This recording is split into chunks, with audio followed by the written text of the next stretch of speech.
In the spring of 2025, Beijing made a decision that would send shockwaves through boardrooms in Washington, Seoul, and London.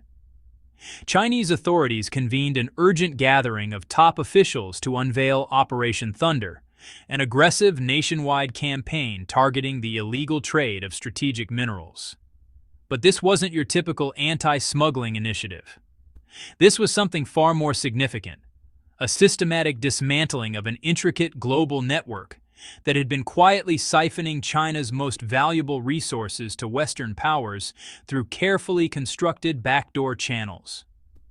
For years, as Beijing tightened its grip on exports of rare earth elements, alongside critical materials like gallium and germanium, nations around the world scrambled to secure alternative supplies.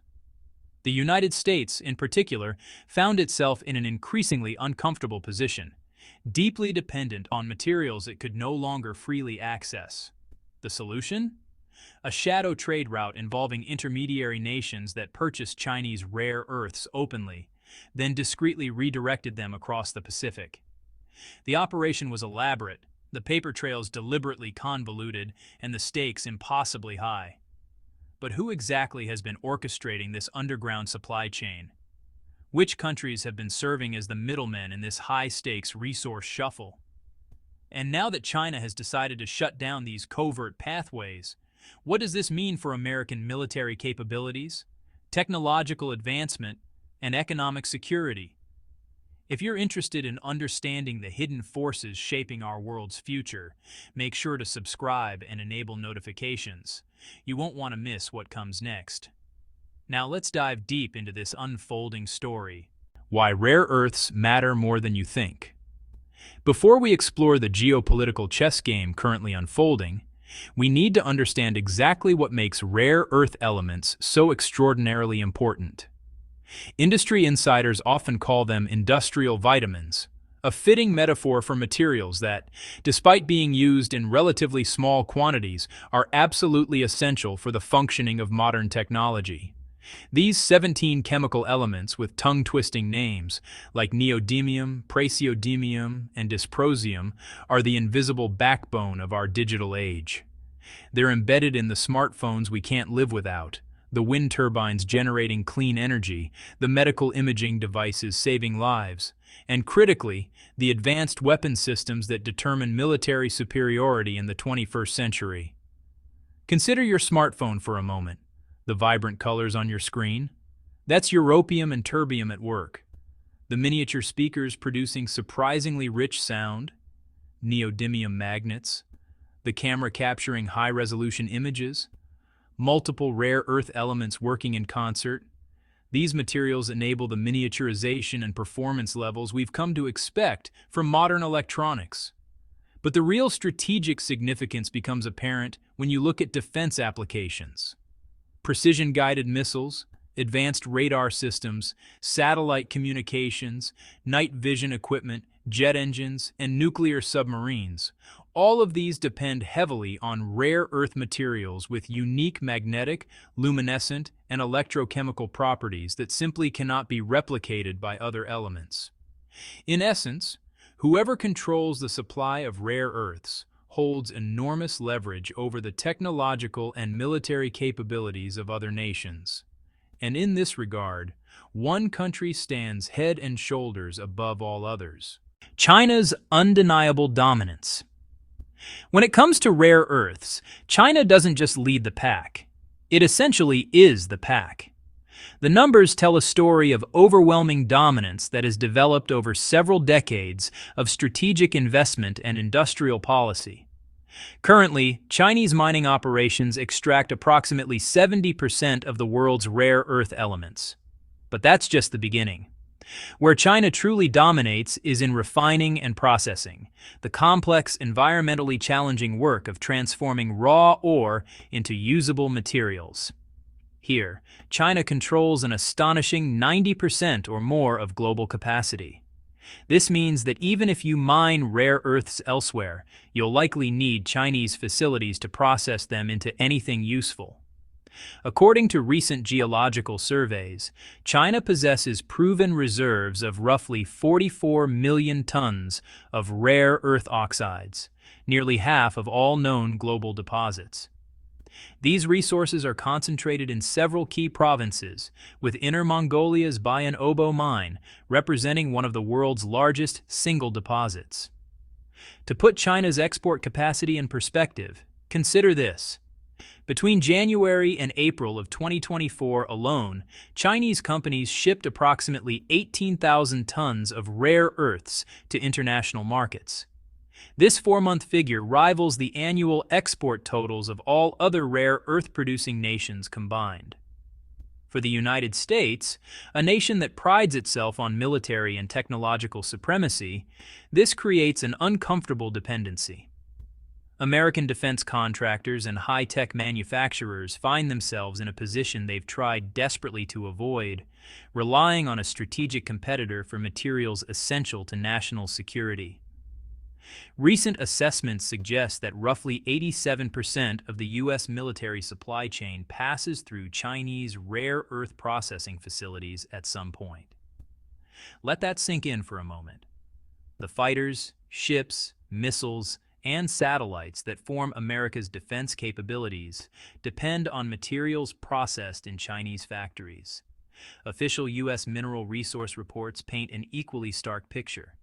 Throughout the early 2020s, approximately 70% of rare earth compounds and metals used in American manufacturing were imported directly from China.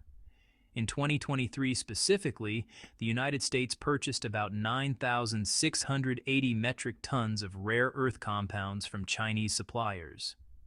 By December 2024, monthly imports were still running at nearly 983 metric tons, representing 97% of that month's total rare earth imports.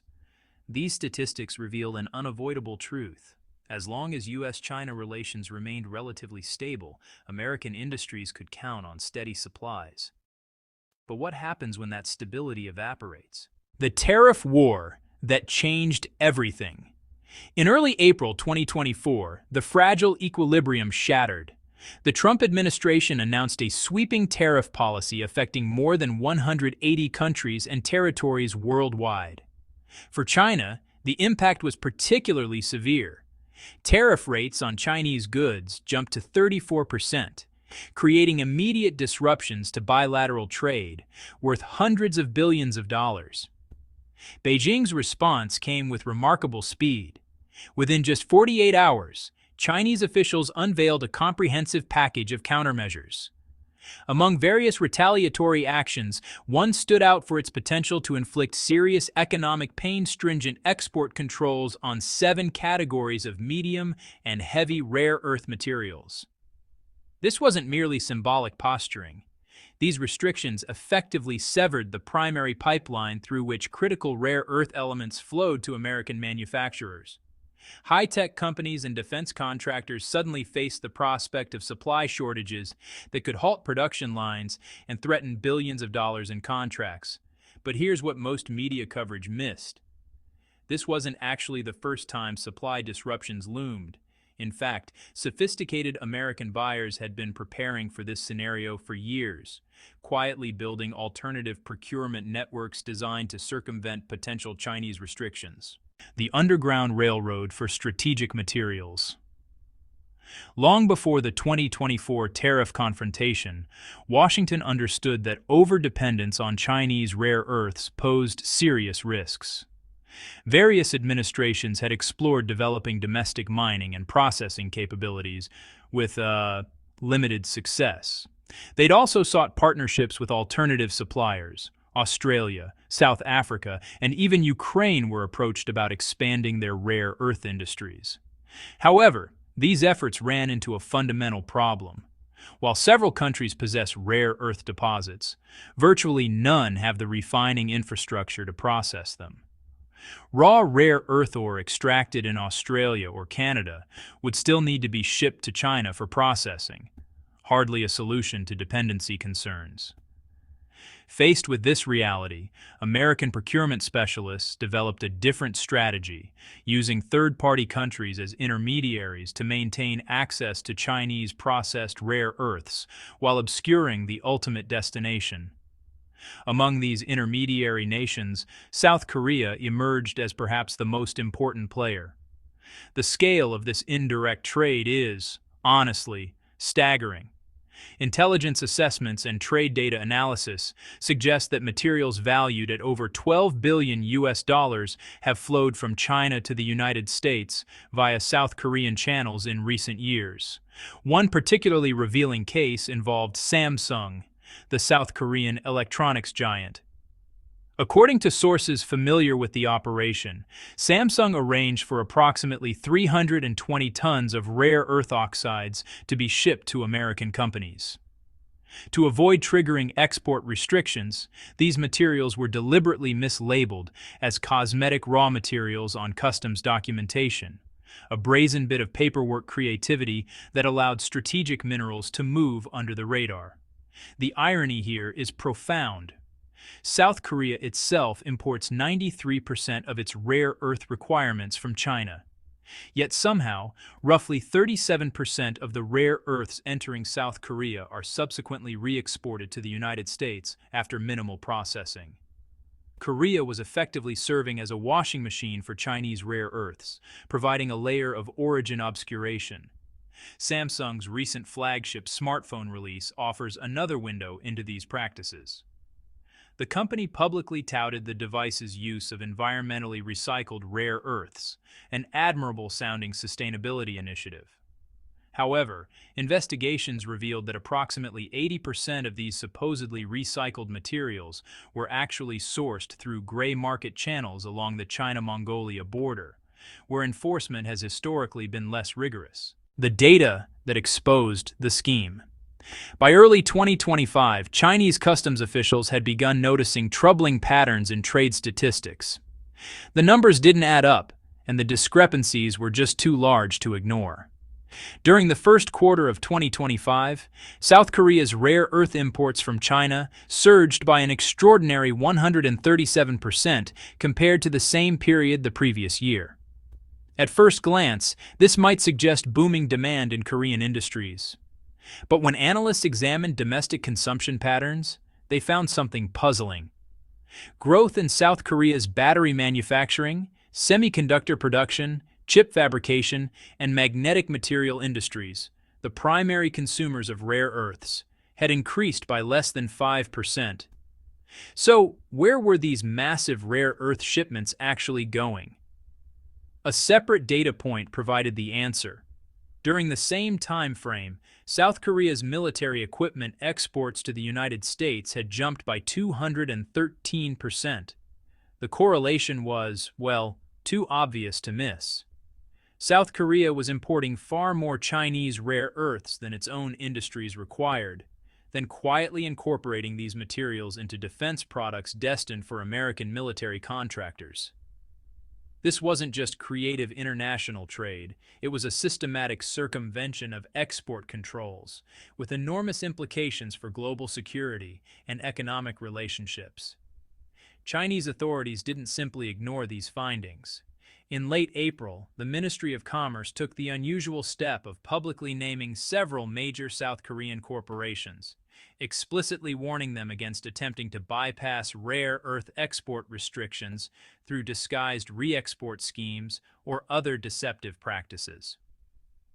Shortly thereafter, Chinese investigative journalists uncovered an even more elaborate smuggling operation involving gallium, another critical strategic material under export control. Their reporting revealed a sophisticated black market ecosystem featuring repackaging facilities, false labeling operations, transit through multiple countries to obscure origin, and fraudulent end-use declarations submitted to customs authorities. The infrastructure supporting this underground trade was impressive in its complexity, involving logistics companies, corrupt officials, shell corporations, and complicit manufacturers across multiple countries. While South Korea drew the most scrutiny, evidence suggests other nations may have been playing similar roles. The United Kingdom in particular has exhibited behavior that, well, raises questions. Throughout late 2024 and early 2025, British government officials and industry representatives repeatedly complained that Chinese rare earth export approval processes had become unreasonably slow.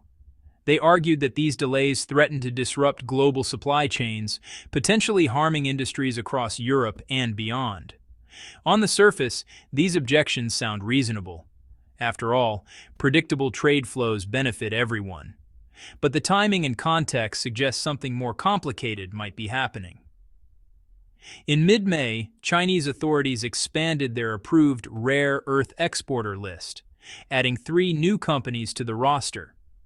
However, these approvals came with enhanced requirements. Companies would now need to provide detailed explanations of how rare earths would be used, with particularly strict scrutiny applied to firms suspected of potentially diverting materials to American buyers. This additional requirement casts Britain's earlier complaints in a different light. If British importers were simply purchasing rare earths for legitimate domestic use, why would approval delays matter so much? Why the urgency? Trade data provides potential answers. During the first quarter of 2025, British imports of rare earth magnets from China increased by approximately 40%, a substantial jump. However, analysis of UK manufacturing activity during this period reveals that domestic demand for rare earth materials grew by only about 15%. This leaves roughly 1/4 of imported rare earths unaccounted for in domestic consumption.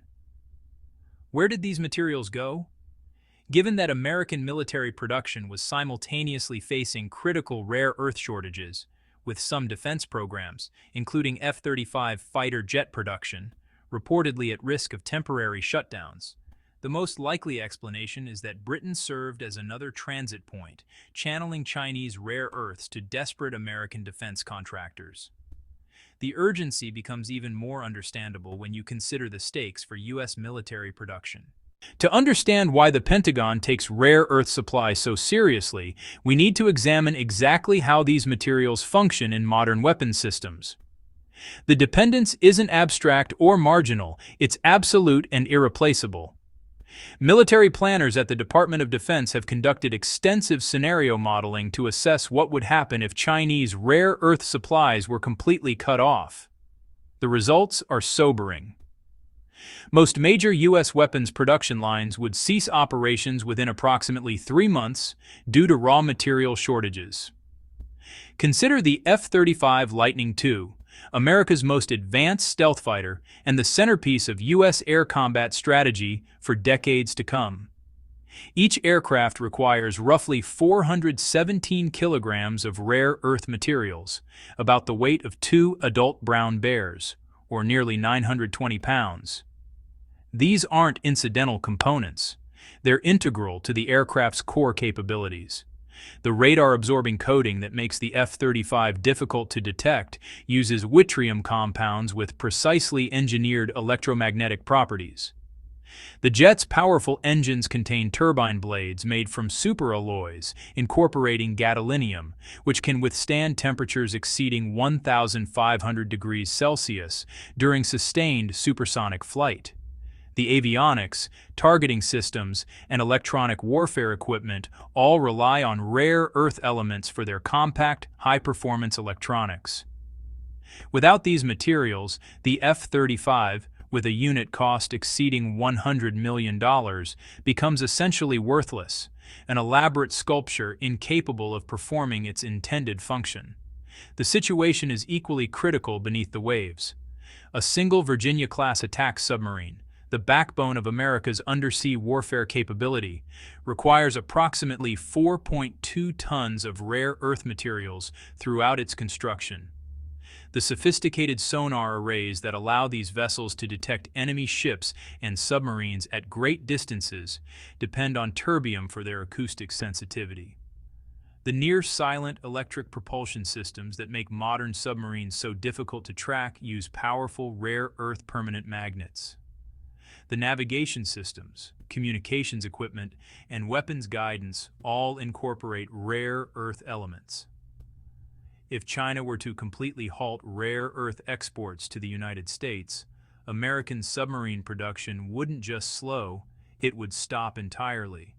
The technology would effectively regress decades back to capabilities that would be dangerously inadequate for contemporary naval warfare.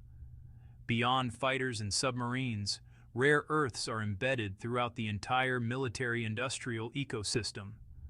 Precision-guided munitions use rare earth magnets in their guidance systems. Satellite communications depend on rare earth amplifiers. Night vision equipment uses rare earth phosphors. The list goes on and on. This comprehensive dependency explains why American officials have grown increasingly anxious about supply security and why they've been willing to use such elaborate workarounds to maintain access. The Trump administration, recognizing this vulnerability, made several attempts to reduce or eliminate rare earth dependency on China. Each effort, however, ran into significant obstacles. One ambitious proposal involved deep-sea mining operations. The ocean floor contains substantial rare earth deposits, particularly around hydrothermal vents and seamounts. In theory, extracting these underwater resources could provide an alternative to Chinese supplies. In practice, the challenges are enormous. The target mining depth, approximately 5,500 meters below the surface, presents extreme engineering difficulties comparable to certain space exploration missions. The United States currently lacks the advanced deep-sea mining technology that China has developed over years of investment. Even optimistic projections suggest American capabilities lag at least 2 decades behind.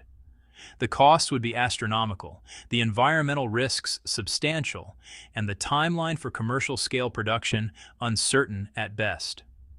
Another strategy focused on securing rare earth deposits in allied or accessible territories. Greenland attracted particular attention due to its significant rare earth resources and Denmark's close relationship with the United States.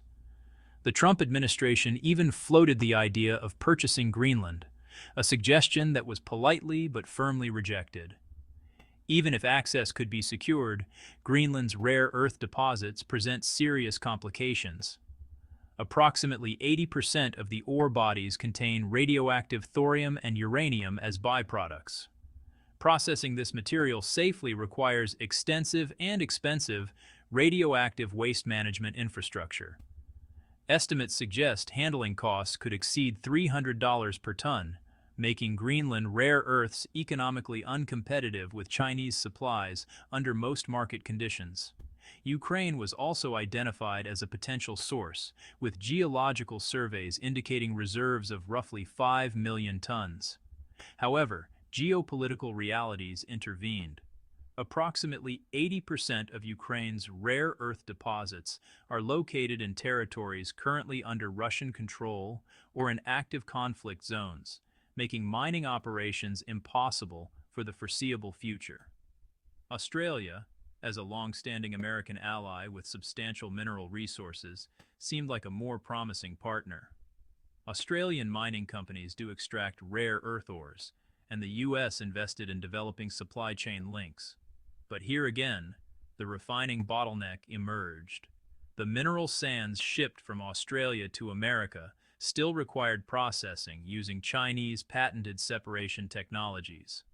The supply chains supposedly designed to avoid China still ran through Chinese industrial capabilities. Perhaps most ambitious was the idea of rebuilding America's own rare earth industry from the ground up, developing domestic mining, refining, and manufacturing capacity that could operate independently of Chinese supply chains. Engineering studies and cost analyses were commissioned. The conclusion? Creating a fully functional, competitive American rare earth industry would require investments of at least $250 billion and approximately 10 years of intensive development before reaching commercial viability. Given current U.S. fiscal constraints and political uncertainties, few analysts believe such a sustained, expensive program is realistic. For context, $250 billion is roughly equivalent to the cost of building 100 new aircraft carriers, an investment of almost incomprehensible scale. While the United States struggled to develop alternatives, China was methodically closing the loopholes that had allowed rare earths to flow through backdoor channels. Beyond the high-profile Operation Thunder raids and company warnings, Chinese authorities implemented a sophisticated technological solution, a comprehensive traceability system covering the entire rare earth supply chain from mine to export. This isn't a simple database or occasional audit process. It's a real-time tracking platform where every company involved in rare earth production, processing, transportation, or export must continuously input detailed information about their operations. Each batch of rare earth material is assigned a unique identifier. The system tracks which mine it came from, which facilities processed it, which companies handled it at each stage, and ultimately where it's destined for export. The goal is to create complete transparency, or more accurately, complete government visibility, into every gram of rare earth material moving through the Chinese economy. Officials can now instantly identify suspicious patterns, such as a processing facility receiving far more raw materials than its export declarations would suggest, or a company claiming to produce finished goods that require substantially more rare earths than it officially purchases. This traceability infrastructure effectively eliminates the possibility of large-scale diversion. The old system allowed materials to disappear into a murky middle layer of trading companies and processors, where origins could be obscured and destinations disguised. The new regime makes such operations virtually impossible to execute at scale. For countries that had been serving as transit points, this creates a difficult situation. South Korean, British, or other intermediary companies can no longer simply claim they're purchasing rare earths for domestic use while quietly shipping them elsewhere. The Chinese government now has the data infrastructure to verify claims and detect inconsistencies,